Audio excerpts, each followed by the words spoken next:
오늘 아침에는 지켜야 할 자기 자리가 있습니다. 그런 제목으로 말씀 나누도록 하겠습니다. 기차는 레일 위를 달려야 되죠. 기차가 강 위를 달리고자 하면 그 문제가 많은 거 아니겠습니까? 자동차는 자동차 전용 도로를 다녀야 하며 사람은 인도로 가는 것, 그것은 마땅한 일입니다. 지켜야 될 자기 자리를 지키지 않으면 결국 문제가 생기는 것입니다. 다윗은 하나님이 세워주신 하나님의 은혜로 왕이 되어졌습니다. 베들레헴 들판에 목동 베두인이라 그러죠. 베두인은 유대 사회에서, 이스라엘 사회에서 천방지축 마고비입니다. 그러니까 말하자면 가장 하층민이요 3D 산업, 그런데 종사하는 그런 사람일 뿐인 것입니다. 들판에 양떼와 함께 지내니까 언제나 짐승 냄새가 나고, 들판에 지내니까 씻을 만한 물도 여의치가 않고, 그렇게 살아가던 하층민 인생이었는데, 하나님이 그를 왕으로 세워주시고 하나님이 그를 놀라운 은혜와 축복의 자리를 이끌어 주셨습니다. 그러면 하나님이 나의 왕이시다 믿음 고백하며 그렇게 살아가야 되는데 이방 왕처럼 행합니다. 그래서 요압을 전쟁터에 보내고 자기는 왕궁에 남아 있어서 목욕하는 남의 아내를 보고 마음이 유혹되어져서 누구의 아내냐, 어떤 여인이냐 알아보라. 그래서 데리고 와서 자기 아내로 삼아버립니다. 그것뿐입니까? 자기의 죄를 감추려고 그의 남편을 모살하는, 딱 보니까 이 모양새가 이방왕하고 똑같은 그런 일을 하고 있는 것입니다. 자기 지켜야 될 자리를 지키지 않는 그런 자리에 서 있는 것입니다. 하나님께서 선지자 나단을 통하여서 무슨 말씀을 하십니까? 칼이 너의 집을 떠나지 않겠다, 하나님의 심판이 임하겠다라는 것을 그렇게 가르쳐 주셨습니다. 죄의 싹은 사망이요 말씀하신 것처럼 욕심이 잉태한 적 죄를 낳고 죄가 장성한 적 사망을 낳는다 말씀하신 것처럼 그렇게 되어진 것입니다.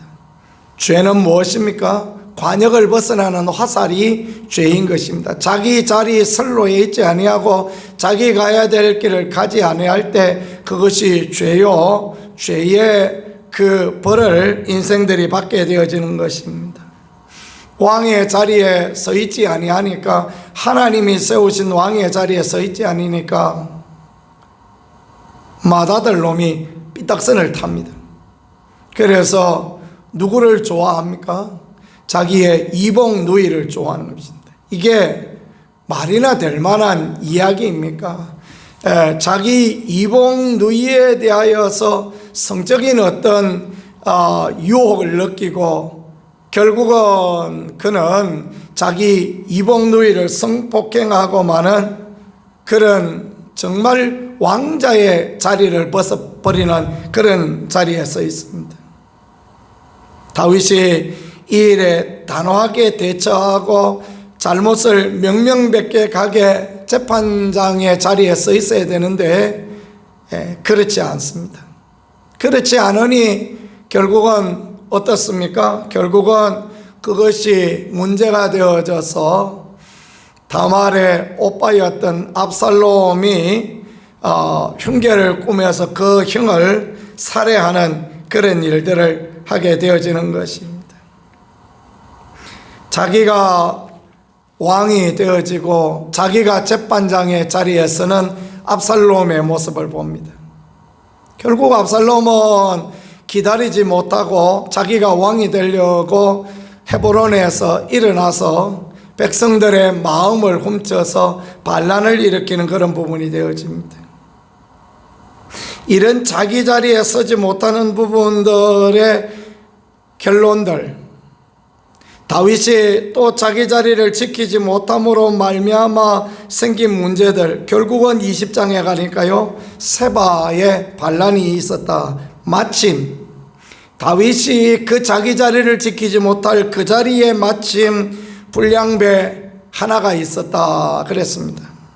특별히 앞장 19장에 보니까 유다 사람하고 이스라엘 사람이 갈등이 생겼는데 그때도 다윗은 중재를 하지 않습니다. 유다 사람들의 말을 그냥 묵묵히 지켜보기만 합니다.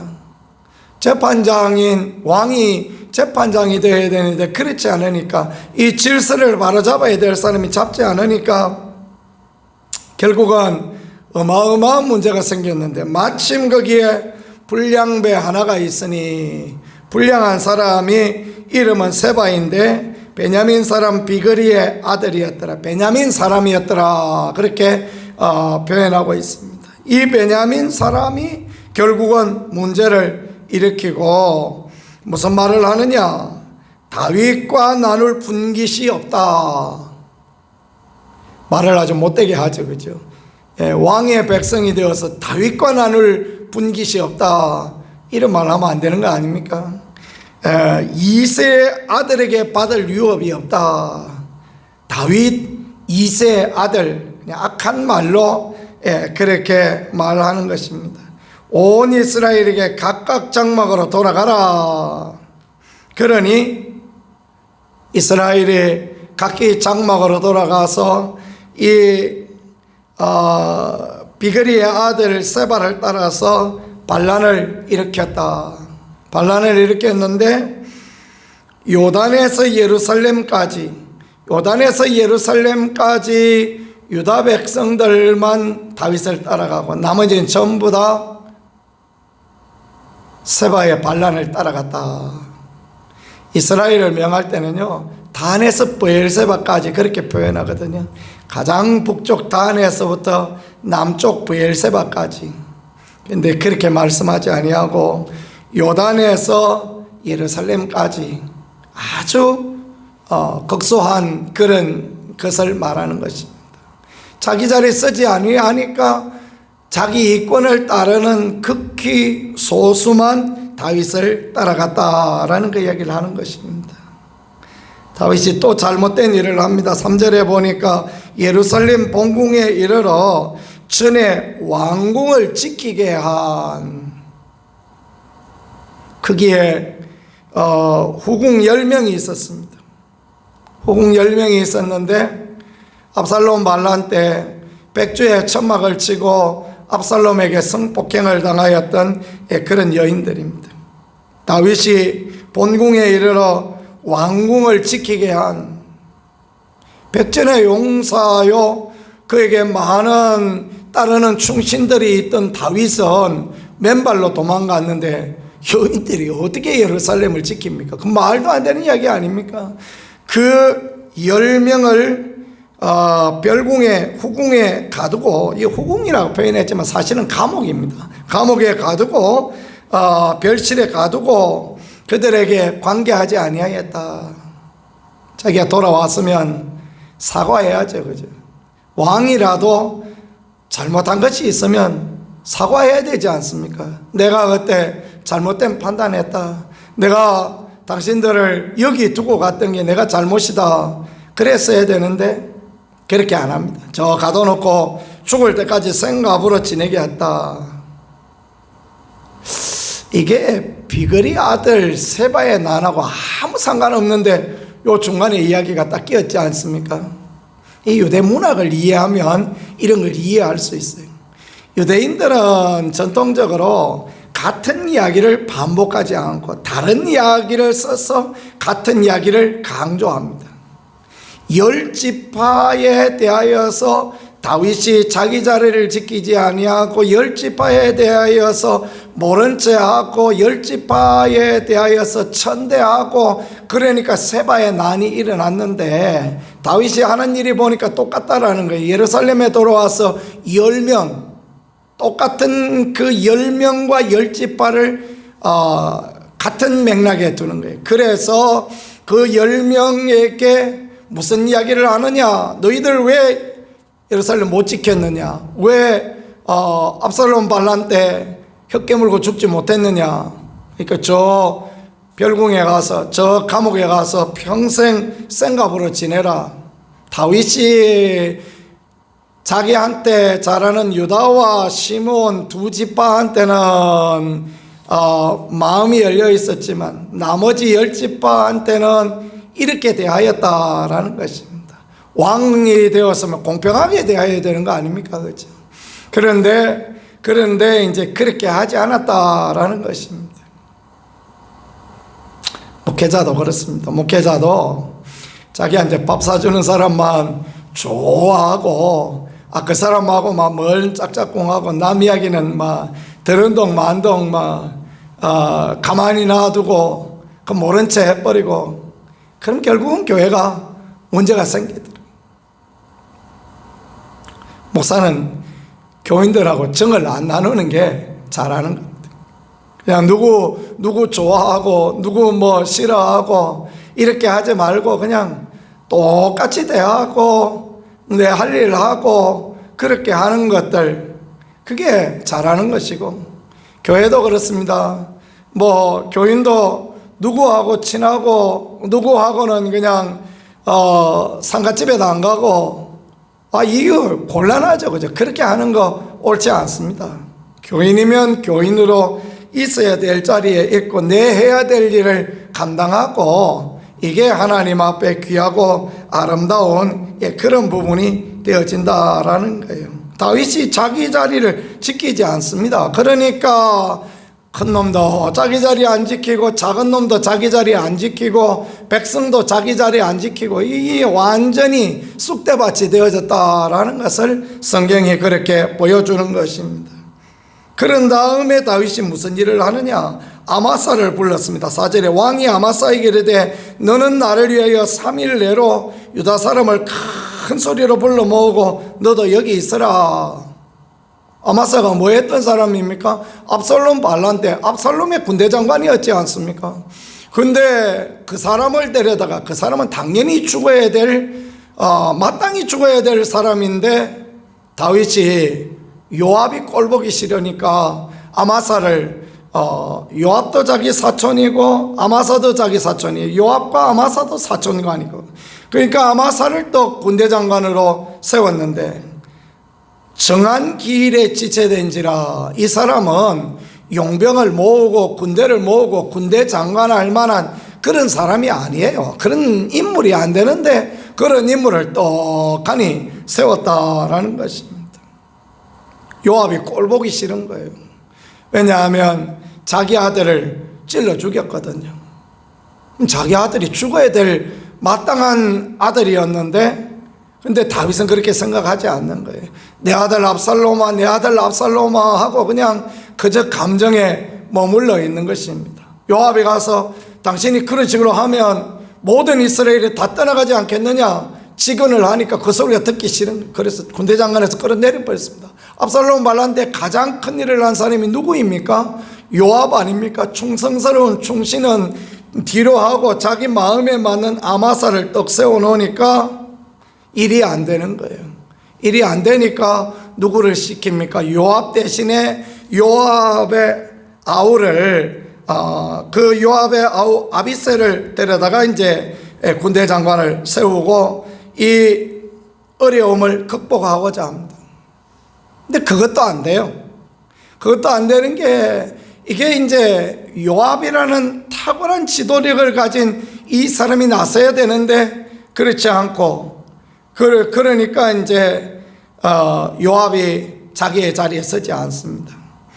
요압이 기브온에서 나가서 그 아마사를 인사하는 척 하면서 오른손으로 수염을 잡고 인사하는 척, 전통적으로 이스라엘은 왼손잡이가 별로 없습니다. 거의 오른손잡이입니다. 오른손으로 인사하는 척하고 입맞춤하니까 그 수염을 잡았다 방심하게 하는 거죠. 오른손잡이니까 오른손을 잡았으니까 허리에 칼을 찼는데 칼은 흘러내려버리고 칼집만 떡 차고 있어요. 보니까 방심할 만한 그런 수준 아닙니까? 그런데 품에 숨겨뒀던 칼을 가지고 수염을 잡고 인사하는 척하면서 왼손으로 찔러서 죽인 것입니다. 어떤 분은 그 부분을 이렇게 표현했더라고요. 얼마나 연습을 많이 했을까? 얼마나 예행 연습했을까? 오른손잡이가 왼손을 쓴다는 게 쉽지 않지 않습니까? 한 번에 팍 찔러서 죽일 만큼 창자가 흘러내려서 그냥 찌르기만 한 게 아니고 찢어버렸다는 거죠. 완전히 죽일 의도를 가지고 있었다라는 것입니다. 결국 한 사람이 제자리에 서지 않으니까 이런 문제가 생기고 이런 갈등이 생겼다라는 것을 우리들에게 그렇게 보여주고 있다라는 것이 오늘 말씀이 되어지겠습니다. 오늘을 살아가는 우리가 우리 자리를 지킨다라는 것, 그게 참 얼마나 귀합니까? 가장으로서 가정에서 가장으로 자기 자리를 지키고, 아내는 또 엄마로서의 자기 자리를 지키고, 교회 성도는 성도로 자기의 자리를 지키고, 목사는 목사로서의 자기 자리를 지키고 자기 몫을 감당해 나갈 때, 그때 가정과 교회가 잘 되어지고, 위정자들은 위정자로서의 자기 자리를 지켜나갈 때 온 나라가 평안하고 행복해지고 그런 부분이 되어지지 않겠습니까? 오늘 우리 모두에게 지켜야 될 자기 자리가 있는 것입니다. 충성스럽다라는 것은 어떤 것이겠습니까? 자기 자리를 지키는 것, 자기 해야 될 일을 잘 감당하는 것, 그게 하나님 앞에 충성스럽고 아름다운 그런 부분이 되어지겠지요. 내가 조금 더 편하려고 내가 또 마음의 만족을 누리고 그 자리 피하고 모른 척하고 그럴 수 있습니다. 결국은 그게 갈등의 요인이 되고 그게 문제가 되어지고 그게 어려움이 되어진다라는 것들 다 알아요. 전부 다 알아요. 그냥 모든 사람들이 다 그런 모습을 알고 있는 것입니다. 제가 어떤지, 여러분이 어떤지, 우리 모두가 어떤 사람인지 모든 사람들이 판단하는데 하나님은 모르실 리가 있겠습니까? 우리 모두가 우리 자리를 지켜나가고 우리가 감당해야 될 자기 몫을 잘 감당할 때 하나님의 교회도, 하나님의 가정도, 하나님의 나라도 잘 되어지는 그런 은혜가 있게 되어질 것입니다. 우리 모두 이런 귀한 일을 잘 감당하고 주님 앞에 주님이 기뻐하실 복된 자리에서는 믿음의 귀한 일꾼들 되어질 수 있기를 우리 구세주 예수 그리스도 이름으로 간절히 축복합니다. 말씀을 생각하면서 같이 하나님 앞에 기도하겠습니다. 하나님, 우리에게 주신 자리가 무엇인지 돌아보게 하시고 우리 자리를 지킬 수 있게 도와주시고 최선을 다해 우리 자리를 지키며 하나님을 기쁘시게 하는 우리들, 하나님의 가정을 세워가고 하나님의 교회를 세워가고 믿음의 귀한 일을 감당하는 우리 모두가 되어질 수 있게 인도하시고 함께하여 주옵소서.